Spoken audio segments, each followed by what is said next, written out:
2026년 1월 29일 금이 사상 최고가를 찍었다는 뉴스가 떴습니다. 온스당 5,594달러, 역대 최고 기록이었죠. 안전자산을 찾는 투자자들이 금을 대거 사들이면서 폭등했다는 보도가 연달아 쏟아졌습니다. 그런데 다음 날인 1월 30일 아침, 한 주부는 멍하니 화면을 바라봤습니다. 하루 만에 금값이 9.5% 급락했다는 겁니다.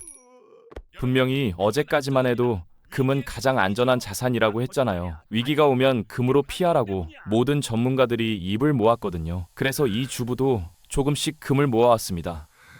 그런데 최고가를 찍자마자 곤두박질 친 겁니다. 이상하죠? 금이 잘못된 걸까요? 아니면 뭔가 다른 일이 벌어진 걸까요? 더 이상한 건 그날 원유 가격은 오히려 반등했다는 겁니다. 금은 빠지고 기름은 오르고 평소 같으면 반대로 움직여야 할 두 자산이 완전히 다른 방향으로 갈라졌어요. 댓글창은 난리가 났습니다. 금이 안전자산 아니었어요? 이거 무슨 상황인 거죠? 최고가 찍었다길래 안심했는데 하루 만에 이게 뭔가요? 사람들은 숫자보다 그 숫자가 주는 불안감에 먼저 반응했던 겁니다. 오늘 이야기는 금값 등락 그 자체가 아닙니다. 왜 금과 원자재가 동시에 움직였는지, 이게 장기 하락의 시작인지 아니면 잠깐의 숨고르기인지, 그리고 이 변화가 결국 우리 마트 장바구니와 공과금 고지서에 어떻게 찍히게 될지를 풀어보려고 합니다. 자, 그럼 그날 시장에서 정확히 무슨 일이 벌어졌는지부터 들어가 보겠습니다.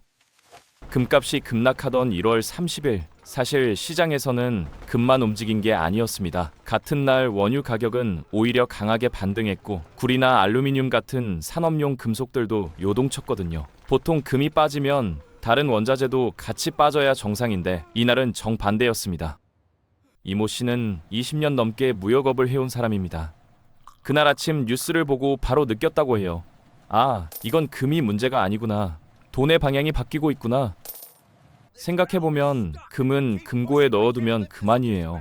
하지만 기름은 다릅니다. 오늘도 공장 돌리고 트럭 굴리고 비행기 띄워야 하거든요. 당장 없으면 안 되는 자원이죠.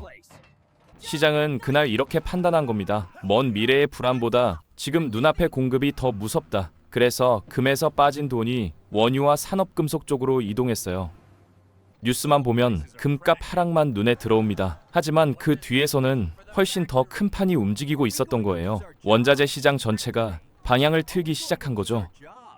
결국 그날의 급락은 금에 대한 불신이 아니었습니다. 시장의 관심사가 바뀌었다는 신호였고, 이 변화는 곧 우리 일상으로 스며들 준비를 하고 있었습니다. 많은 사람들이 금값 하락을 보고 이렇게 생각합니다. 금에 문제가 생긴 거 아니야? 하지만 이번 하락은 금의 신뢰가 깨진 사건이 아니에요. 오히려 시장의 기준 자체가 바뀐 겁니다. 김모 씨는 10년째 금 투자를 해온 50대 자영업자예요. 처음엔 당황했지만 며칠 뒤 이렇게 정리했다고 합니다. 금이 망한 게 아니라 지금 시장이 더 급한 걸 쫓아간 거더라고요. 위기에도 종류가 있거든요. 은행이 흔들리고 금융 시스템이 무너질 것 같은 위기가 있고, 물류가 막히고 에너지가 부족해지는 실물 위기가 있습니다. 금융 위기 때는 금이 먼저 오릅니다. 그런데 이번엔 달랐어요. 시장의 불안은 은행이나 시스템 쪽이 아니었습니다. 물류, 에너지, 공급망 쪽에서 터져나온 불안이었거든요. 그래서 금 대신 원자재가 먼저 반응한 겁니다. 이 차이를 모르면 뉴스가 앞뒤가 안 맞는 것처럼 보여요. 어제는 금이 최고라더니 오늘은 왜 폭락이야? 이런 혼란이 생기는 거죠. 하지만 기준이 바뀌었다는 걸 알면 흐름이 보입니다. 금이 나빠진 게 아닙니다. 지금 시장이 더 급하게 쳐다보는 방향이 달라진 거예요. 이걸 이해해야 다음 뉴스도 제대로 읽을 수 있습니다. 금값이 사상 최고가를 찍으면 항상 반복되는 장면이 있습니다. 오래 들고 있던 사람들이 이 정도면 됐다 하면서 팔기 시작하는 거예요. 이걸 차익 실현이라고 부르죠. 박모 씨는 3년 전부터 금을 조금씩 모아온 60대 은퇴자입니다. 최고가 뉴스를 보자마자 절반을 팔았다고 해요. 더 오를 수도 있지만 욕심내다 물리는 거 한두 번 봤나요? 이 정도면 감사한 거죠. 중요한 건 이 매도가 어떤 성격이냐는 겁니다. 무서워서 던지는 공포 매도인지 아니면 충분히 벌었으니 정리하는 이익 확정인지. 이번 급락은 공포보다 이익 확정 성격이 훨씬 강했어요. 그래서 급락은 있었지만 시장이 무너지진 않았습니다. 패닉에 빠져서 너도 나도 투매하는 상황과는 완전히 달랐던 거죠. 가격은 빠졌는데 분위기는 의외로 차분했어요. 이 차이가 중요합니다. 공포 매도가 터지면 그건 추세 전환의 신호예요.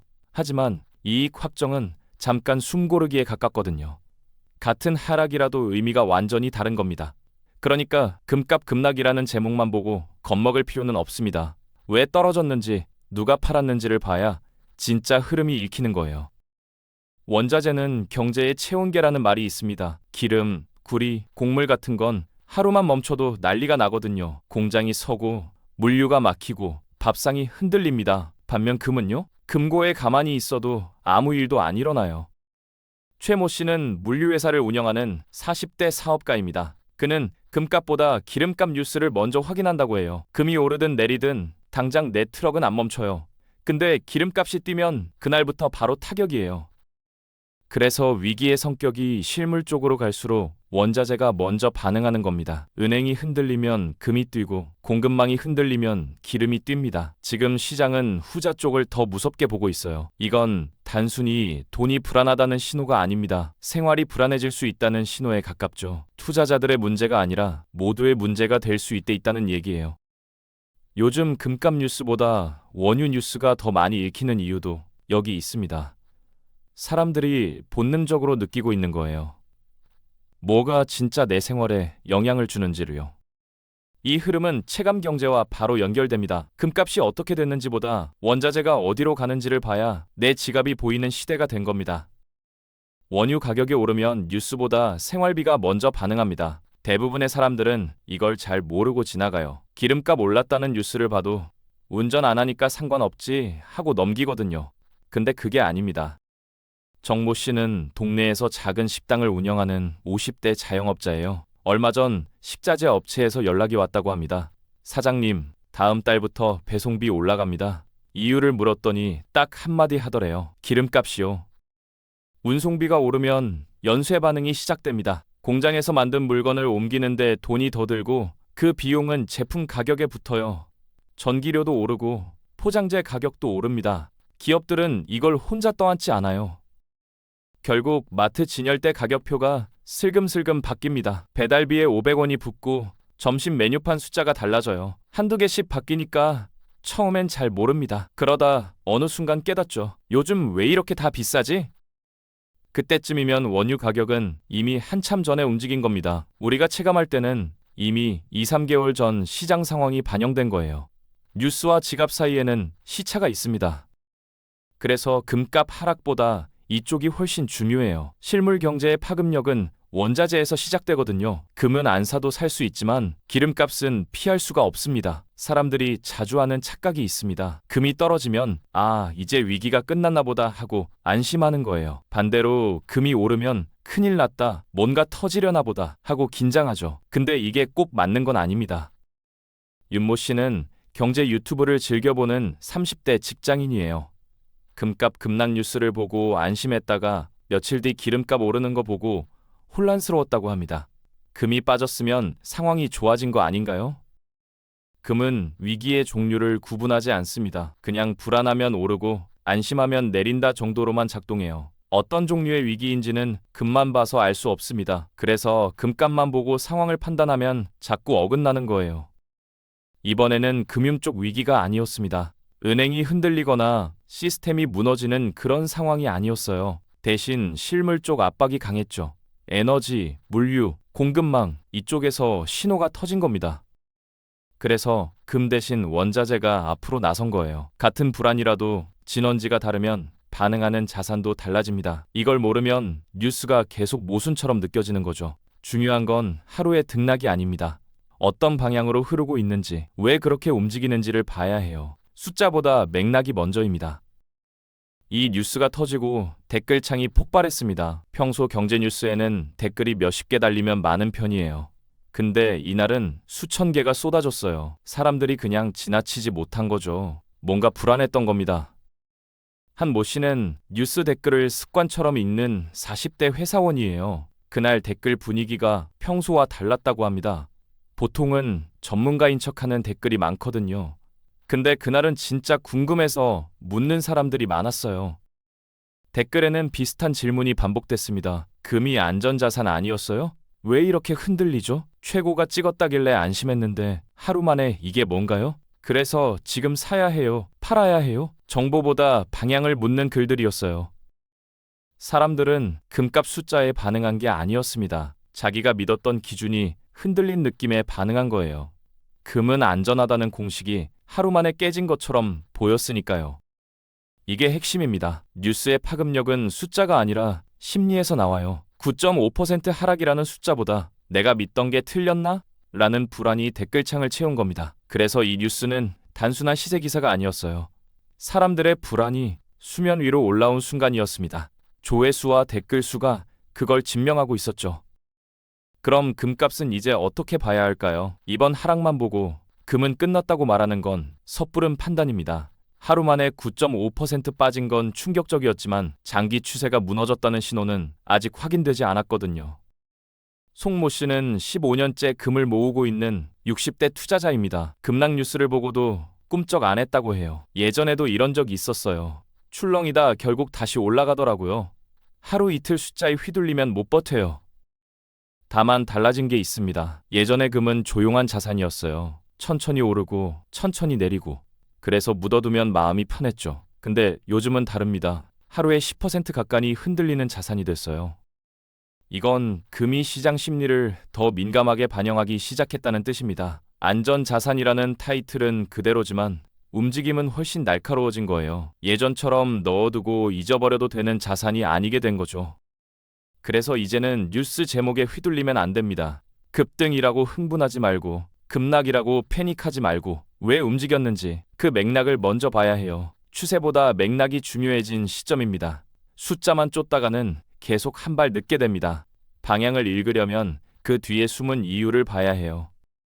사실 대부분의 사람들에게 금은 먼 이야기입니다. 당장 금을 사고 팔 일이 없으니까요.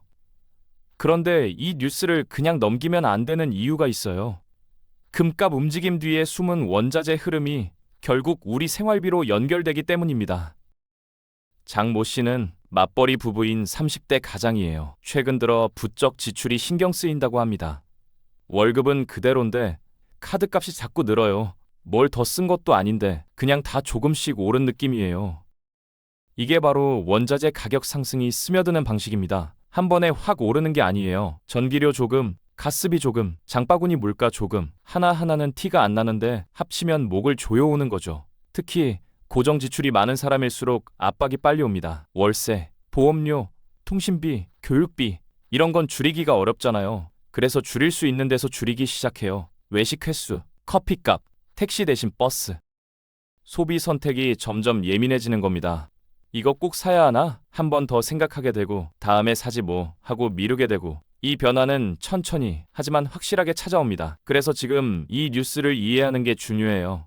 금값 자체가 아니라 그 뒤에서 움직이는 흐름을 읽어야 합니다. 준비는 늘 정보에서 시작되거든요. 나중에 물가가 더 오르면 사람들은 원인을 찾기 시작합니다. 도대체 왜 이렇게 된 거야? 뉴스를 뒤지고 기사를 읽고 전문가 말을 들어봐요. 그때 다시 이 장면이 떠오르게 될 겁니다. 2025년 1월 금값 급락과 원자재 반등이 동시에 일어났던 그날이요. 조 모 씨는 경제 흐름을 기록하는 습관이 있는 40대 프리랜서예요. 그날 뉴스를 스크랩해뒀다고 합니다. 나중에 보면 알게 되거든요. 아, 그때 이미 신호가 나왔었구나. 그때 준비했어야 했구나.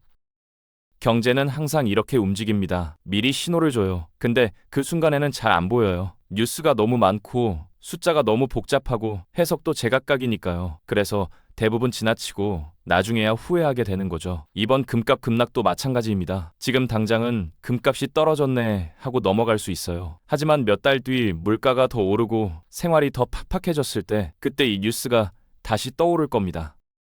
신호는 이미 나왔습니다. 시장은 금융보다 실물 쪽을 먼저 걱정하기 시작했고 그 흐름은 원자재를 타고 우리 생활비로 전달되고 있어요. 이 연결고리를 아는 사람과 모르는 사람의 차이는 시간이 지날수록 벌어집니다. 오늘 이야기는 그 신호를 읽는 연습이었습니다. 기억해 두세요. 나중에 분명 쓸모가 있을 거예요. 경제는 늘 미리 말해주거든요. 다만 우리가 듣지 않을 뿐입니다. 금값 하락은 공포의 끝이 아니었습니다. 기준이 이동했다는 신호였어요. 시장은 금융 시스템이 무너질까 보다 당장 물건이 모자라면 어떡하지를 먼저 걱정하기 시작한 겁니다. 그래서 금이 아니라 원자재가 먼저 움직였던 거예요. 이 흐름은 이미 시작됐습니다. 원유에서 출발해서 운송비로, 운송비에서 제조원가로, 제조원가에서 마트 가격표로 천천히 하지만 확실하게 우리 생활비 쪽으로 스며들고 있어요. 그래서 오늘 이야기는 단순한 금값 뉴스가 아니었습니다. 숫자 하나에 담긴 시장의 방향 전환, 그리고 그게 우리 일상에 어떻게 닿게 되는지를 풀어본 거예요. 금을 안 가진 사람한테도 중요한 이야기였던 이유가 여기 있습니다. 앞으로 뉴스를 볼 때 금값만 보지 마세요. 그 옆에 원유는 어떻게 움직였는지, 산업금속은 어디로 갔는지를 같이 봐야 합니다. 그래야 진짜 흐름이 읽혀요. 준비는 거창한 게 아닙니다. 흐름을 아는 것, 그게 첫 번째예요. 오늘 이 이야기를 끝까지 들은 분들은 이미 한 발 앞서 있는 겁니다. 신호는 나왔고 이제 어떻게 할지는 각자의 몫이에요. 경제는 늘 미리 말해줍니다. 금값 급락도 그런 신호 중 하나였어요. 다만 우리가 알아차리지 못했을 뿐이죠. 오늘 그 신호를 하나 읽었습니다.